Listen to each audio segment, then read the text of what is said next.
मंत्री ने कहा, जो उनका अभिभाषण रहा, उन्होंने आलोचना करी कि कम्युनिस्टों का कब्जा हो चुका है कांग्रेस पर। ये जो संसाधनों वाली बात हो, घुसपैठियों वाली बात हो, प्रधानमंत्री ने जितनी भी चीज़ों का जिक्र किया अपने अभिभाषण में, आपका क्या मानना है इसको लेकर? सर, सबसे पहले तो हमें ये समझना पड़ेगा कि मोदी जी को इस बात को कहने की ज़रूरत पड़ी क्यों है। कुछ लोग कहेंगे कि फेज़ 1 में इलेक्शन के दौरान लोगों का मतदान कम हुआ है, तो ये सबसे बड़ा रीज़न है कि इसकी वजह से ऐसा बयान आया। लेकिन अगर इसकी गहराई में जाएं तो जो बात उन्होंने कही, कि उन्होंने नई बात कही है, अगर थोड़ा सा पीछे चलें और थोड़ा ज़्यादा चलते हैं, लगभग 10 साल पहले, 8-10 साल पहले जो पूर्व प्रधानमंत्री थे सरदार मनमोहन सिंह जी, उनका बयान मुझे आज भी याद है, जो उन्होंने वीडियो में बोला था कि इस देश के संसाधनों के ऊपर पहला जो हक है वो मुसलमानों का है। तो मैं यही समझना चाहता हूँ, मुझे कोई दिक्कत नहीं है, लेकिन मुझे थोड़ा उसका एक फैक्ट जानना, उसका रीज़न क्या है। ये बात जो आप किस आधार के ऊपर कह रहे हो, इसका बेस क्या है? अगर आप कह रहे हैं उनका पहला हक है, चलिए थोड़ा सा विश्लेषण करते हैं। जिसको आप माइनॉरिटी बोलते हैं, मैं उसे सो कॉल्ड माइनॉरिटी बोलता हूँ। अब क्यों? कनाडा, ऑस्ट्रेलिया जैसे देशों की आबादी 6-6, 7-7 करोड़ है, इनकी आबादी 14.2 करोड़ है। तो भैया इतनी आबादी में 2-2 देश तैयार हो जाते, तो माइनॉरिटी रहे कहाँ? माइनॉरिटी हमें उनको रखेंगे जिनकी आबादी, जैसे एग्जांपल देता हूँ मैं आपको, जैन कम्युनिटी है 0.4%, ठीक है, पारसी है 0.006%, सिख है 1.7%, बुद्धिस्ट है 0.7%। और अगर इनकी उपलब्धियों की बात करूं तो जैन सबसे पढ़ी लिखी कम्युनिटी है, 86% पढ़े लिखे हैं। सबसे अमीर माइनॉरिटी, सबसे अमीर माइनॉरिटी की बात करूं तो पारसी सबसे अमीर माइनॉरिटी में से आते हैं। सबसे एंटरप्रेन्योर जिनके सबसे खुद के बिजनेस रन करे, उसमें सिख पहले हुआ। अब बात करते इनकी, अगर इतिहास में जाएं तो जब देश का बंटवारा हुआ था 565 रियासतों में ये देश बटा हुआ था। सही, ठीक है सर। और उस 565 रियासतों में से कितनी रियासतें मुस्लिम थी? हैदराबाद, जूनागढ़, श्रीनगर, मैसूर, भोपाल, अगर पटियाला की छोड़ दूँ तो सिख रियासत भी नहीं थी। तो आज ये सवाल है कि इनकी इस कंडीशन में पहुंचा कौन? और आपने सर कांग्रेस की बात की, मैं कांग्रेस के ऊपर अक्सर ये बात बोलता हूँ कि कांग्रेस वो पार्टी है जिसने इस देश के टुकड़े करने में कोई कसर नहीं छोड़ी है। और मैं इसकी एक छोटी सी उदाहरण बताता हूँ। आप इस समय अमृतसर में हैं, यहाँ से मात्र 5 से 6 किलोमीटर दूर वो रेलवे ट्रैक है सर, जहाँ से वो खून से लथपथ ट्रेन पाकिस्तान से चली थी और अमृतसर आके रुकी थी। ट्रेन के ऊपर उर्दू में लिखा हुआ था, आपने गदर मूवी देखी होगी तो उसके अंदर वो सीन है, और मैं वो सीन नहीं दोहरा रहा हूँ कि वो मूवी देख के, वो सीन देख के और मैं यहाँ पे आके बताना शुरू कर दिया। जिन लोगों ने अपनी आंखों से देखा, मैं उनके बयान लेके आपके सामने रख रहा हूँ। अपने पूर्वजों की बात कर रहा हूँ, अपने लोगों के सीनियर्स की बात कर रहा हूँ। तो उन्होंने बताया कि उसके ऊपर लिखा हुआ था, ये लो आज़ादी का नजराना।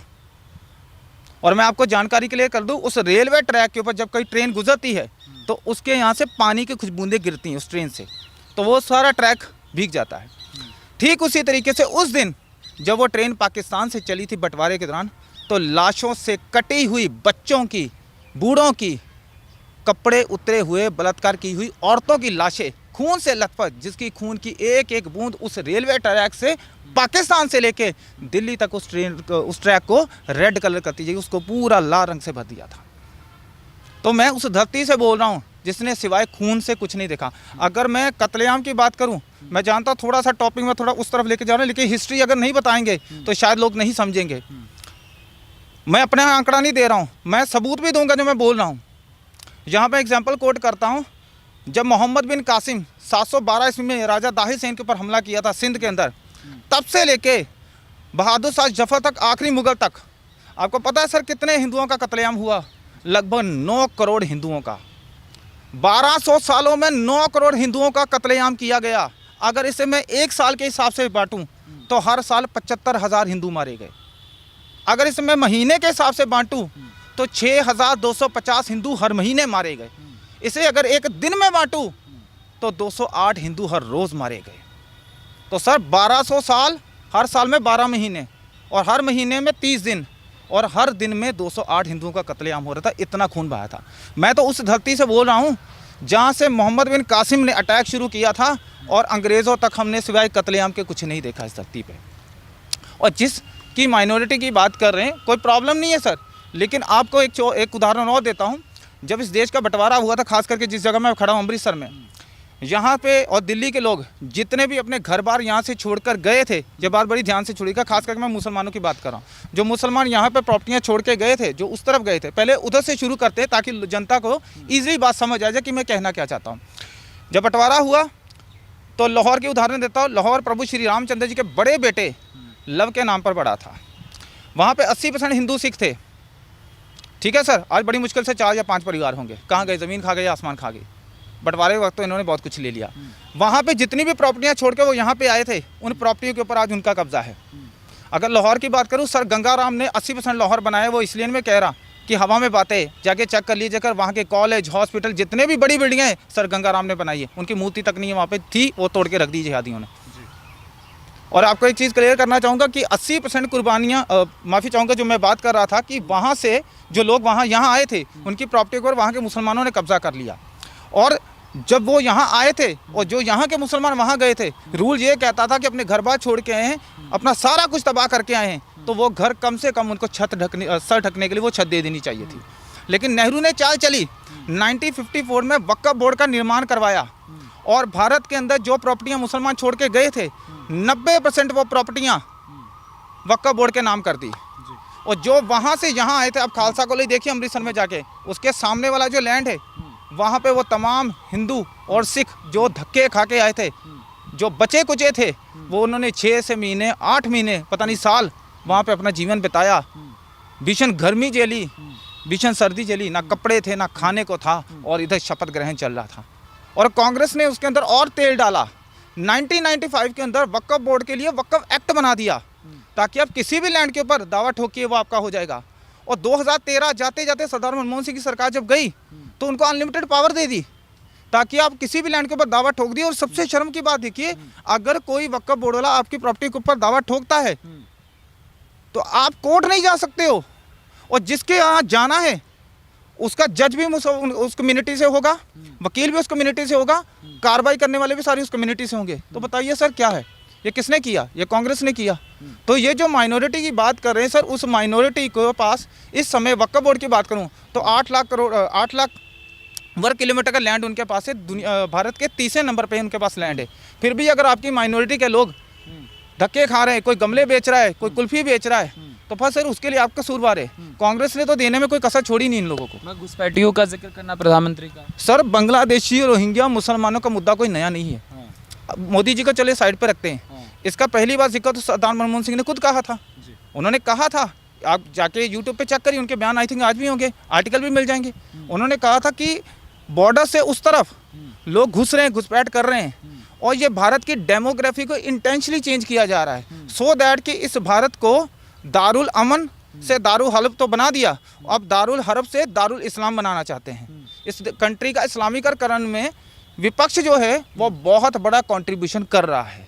कह रहे हैं हम तो ऐसा कुछ करना नहीं है, हमारे तो ना मैनिफेस्टो में ना कुछ है, ये तो मोदी जी को डर लग रहा है, हार के डर के चक्कर में, ध्रुवीकरण के चक्कर में सारी चीज़ें हो। अच्छा, इनको लगता है मोदी जी ने ये सब किया है, ठीक है। मुझे एक चीज़ बताइए, अभी मैं पहले एक बयान सुन रहा था इनका, ये कह रहे थे जी हम जब सत्ता में आएंगे तो सीए को हटा देंगे, ठीक है। क्या आपने कभी कांग्रेस को वक्फ बोर्ड को हटाने की बात करते हुए देखा? ये कहते हैं ना हम संविधान के संरक्षण हैं, हम संविधान को बचाएंगे, तो संविधान में आर्टिकल 44 लिखा है यूनिफॉर्म सिविल कोड आना चाहिए, आप लाएंगे? अब तो संविधान बचाने वाले, वो तो संविधान तोड़ने वाले। तो बचाने वालों से सवाल कर रहा हूँ। कॉन्स्टिट्यूशन के आर्टिकल 48 में लिखा हुआ है कि गांव होते के ऊपर कानून बनना चाहिए, तो बनाएंगे? तो किस पार्टी की बात कर रहे हैं सर? जिसने पंजाब का टुकड़े टुकड़े कर दिए, जिसने बंगाल के टुकड़े टुकड़े कर दिए, जिसने इतना कत्लेआम किया कि मैं उसको गिनती में नहीं बता सकता। अभी जो मैंने आंकड़ा दिया थोड़ी देर पहले, कितने लोग मारे गए, अब मैं सबूत देता हूँ इसका। विल डोरेंट की किताब पढ़ लीजिए। वो विल डोरेंट आरएसएस से नहीं है, बीजेपी से नहीं है, अमेरिका राइटर है, 15 किताबें लगभग लिख चुका है। उसकी किताब पढ़िए, उसकी किताब में लिखा है 8 से 9 करोड़ हिंदुओं का कत्लेआम हुआ 1200 सालों में। मैं नहीं कह रहा। और एक चीज़ और बता दूँ, आप उस पार्टी की बात करें जो 22 तारीख को राम मंदिर के कह रहे हैं कि ये बीजेपी का इवेंट है, हम नहीं जाएंगे, तो क्या प्रभु श्री राम जी बीजेपी के हैं? बीजेपी जब नहीं भी थी 1980 में, उससे पहले राम जी को मानने वाला कोई नहीं था। मेरे दादाजी मानते थे, तब तो बीजेपी नहीं थी। मेरे परदादा जी मानते थे, तब तो बीजेपी नहीं थी। मेरा बाप जब पैदा हुआ तब भी बीजेपी नहीं थी। तो वो तो सारे राम राम करते आ रहे हैं। तो क्या बीजेपी के सिर्फ राम जी हैं? और हाँ, विरोध करें भी क्यों ना, ये तो वही पार्टी है ना। जिनके पहले प्रधानमंत्री पंडित जवाहरलाल नेहरू 19 सितंबर, डेट बता रहा हूँ ध्यान से सुन लीजिएगा, 19 सितंबर 1959 को बाबर की दरगाह के ऊपर गए थे अफगानिस्तान सिर झुकाने के लिए। उसके बाद अब सबूत भी दे रहा हूँ, इंदिरा गांधी 1968 किताब बाय नटवर सिंह, उनके जो उस समय के विदेश मंत्री थे, उनकी किताब पढ़ लीजिए। वंस आई थिंक किताब का नाम है one life is not enough. उस किताब के अंदर एक पैराग्राफ है, उस पैराग्राफ के अंदर इंदिरा गांधी के बारे में उन्होंने क्या लिखा कि जैसे वो बाबर की दरगाह से, दरगाह नहीं बोलूँगा, उस कब्र से जैसे वो झुक के आई, तो उन्होंने एक इंग्लिश में लाइन बोली, वो क्या था, I have had the brush with our history. इसका हिंदी में अनुवाद कर देता हूँ। इसका मतलब है कि आज मेरा सामना मेरे इतिहास से हुआ। कौन से इतिहास से की बात कर रहे हैं? आपका बाबर से क्या लेना देना है? फिर 1976 के अंदर इंदिरा गांधी और राजीव गांधी फिर गए, और उसके बाद 2005 के अंदर ये राहुल गांधी दोबारा से बाबर के उस टॉम पे गए। तो इनकी 4 जनरेशन बाबर के सामने झुक चुकी हैं, लेकिन इनकी 4 में से एक भी जनरेशन का एक भी बंदा आज तक अयोध्या नहीं गया। और किस ये अभी बात कर रहे हैं, 2007 में एफिडेविट दिया था इन्होंने कोर्ट में कि राम एक काल्पनिक पात्र है, राम का कोई वजूद नहीं है। किसने दिया था? इसी पार्टी ने दिया था ना। शर्म आनी चाहिए उन लोगों को जो आज इनको वोट डालते हैं। आज हिंदू, सॉरी टू से, सच्चाई बोल रहा हूँ, मैं खुद हिंदू हूँ, लेकिन को बोलूँगा वही जो सच है। मैं किसी को इम्प्रेस करने के लिए नहीं बोलता कि ये सच नहीं है कि दारू की बोतल के लिए, 500 के नोट के लिए आज हिंदू बिकता है। फ्री बिजली दे दो, फ्री पानी दे दो, फ्री सिलेंडर दे दो, खाने को फ्री दे दो, बस बिक जाता हूँ। वोट जहाँ बोलोगे डाल दूंगा। उसको राम से नहीं लेना था। ये सबसे बड़ा कारण है। 35,000 मंदिर टूटे हुए हैं और इनको क्या चाहिए? उसके ऊपर मस्जिदें खड़ी हैं। तो प्रधानमंत्री को क्यों आवश्यकता पड़ी ये सब बताने की? सर लोगों को भी पता है, और बताने की जरूरत इसलिए पड़ी क्योंकि जब शरदा के 35 टुकड़े हुए थे, लोग भूल गए। जब बदायूं में 2 बच्चों का कत्लेआम हुआ, छोटे छोटे बच्चों का, जिनको शायद दुनिया का भी नहीं पता, लोग भूल गए। जब महाराष्ट्र में कोहली जी का कत्ल हुआ, लोग भूल गए। जब राजस्थान में, अभी कर्नाटक में, अभी राजस्थान में जो कन्हैया लाल जी की हत्या हुई, लोग भूल गए। और बेंगलोर में जो नेहा का कत्लेआम हुआ लव जिहाद के नाम पे, वो भूल गए। भारत के लोगों की यही बड़ी प्रॉब्लम है सर, मर भी जाते हैं, भूल भी जाते हैं। और इनको याद दिलाने के लिए किसी ना किसी को तो बोलना पड़ेगा, ताकि इनके उस मरे हुए ज़मीर को जगाया जा सके और इनको याद दिलाया जा सके कि ये वजूद की तुम्हारी आखिरी लड़ाई है। अगर अब नहीं जागे तो बेटा ये याद ज़रूर रखना कि वो दिन दूर नहीं है जब तुम लोग एक इतिहास की किताबों में सिर्फ पढ़ाए जाओगे, तुम्हारा कोई वजूद नहीं बचेगा। और इसका एक इम्पॉर्टेंट पॉइंट बता के ख़त्म कर रहा हूँ। दुनिया में 27 पुरानी सिविलाइजेशन थी, 25 ख़त्म हो चुकी है, जिसमें ग्रीक सिविलाइजेशन की बात करूँ, रोमन सिविलाइजेशन की बात करूँ, इजिप्ट की बात करूँ, मेसोपोटामिया की बात करूँ, बहुत सारी हैं। ठीक है, ओल्ड इजिप्शियंस की बात करूँ, माया से सिविलाइजेशन की बात करूँ, उसमें से 2 बची हैं। एक है भारतीय सिविलाइजेशन, एक है चाइनीज़ सिविलाइजेशन। और अगर इस लड़ाई को इस तरह, अगर अब हम नहीं जाकर, हमने उस पार्टी के खिलाफ कम से कम वोट नहीं किया जिसने हमें इस स्टेज पे लाके खड़ा किया है, तो सर सॉरी टू से, ये हमारे सनातनियों के आने वाले मात्र आखिरी 2 दशक होंगे। उसके बाद हमारा इतिहास सिर्फ और सिर्फ इतिहास की किताबों में पढ़ाया जाएगा। शायद इसी डर को ध्यान में रखते हुए मोदी जी को ये बात बोलने की